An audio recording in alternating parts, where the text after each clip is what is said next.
It's not just about immigrants' well-being, it's about our collective future. 30% of newcomers under the age of 35 say they are likely to leave the country within the next 2 years, according to a recent national online survey. Advocates say it highlights warning signs about Canada's future. As Canada depends so heavily on immigrants, not just for the labor market, but for culture, ideas, entrepreneurial and energy, the list goes on and on and on.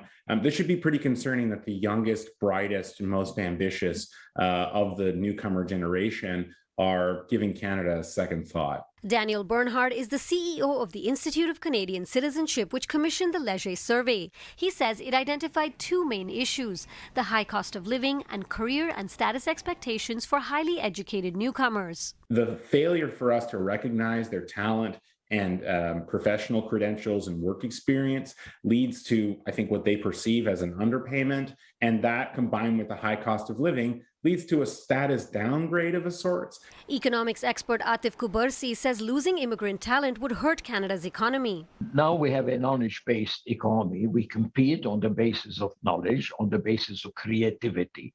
And gone are the days where we could depend on oil and natural resources. These people are the one we have to depend on to make Canada make a transition from being a resource-based economy into being a knowledge-based economy. Bernhard points to the current healthcare crisis as just one example of how not making use of immigrant talent directly affects society as a whole. In Ontario alone, for example, we have over 13,000 doctors who are trained outside of Canada, tens of thousands of people who have completed their Canadian accreditation exams and still can't work. Meanwhile, you and me are waiting over a year and a half for basic necessary surgeries. Bernhard believes the government is doing a good job of bringing the best global talent to Canada, but there needs to be a cultural shift in employment practices to retain it, especially when it comes to the weight given to Canadian experience. This is a huge discriminatory barrier that gets thrown in people's faces, which, it's true, Canadian experience is important, but is it really that important? Can it not be taught within a couple of months, and then someone who has 20 years of experience can be right on their way?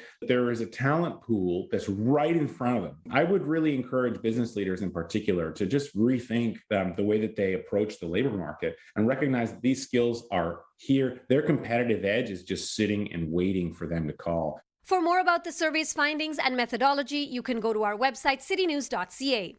For City News, I'm Dilshad Burman.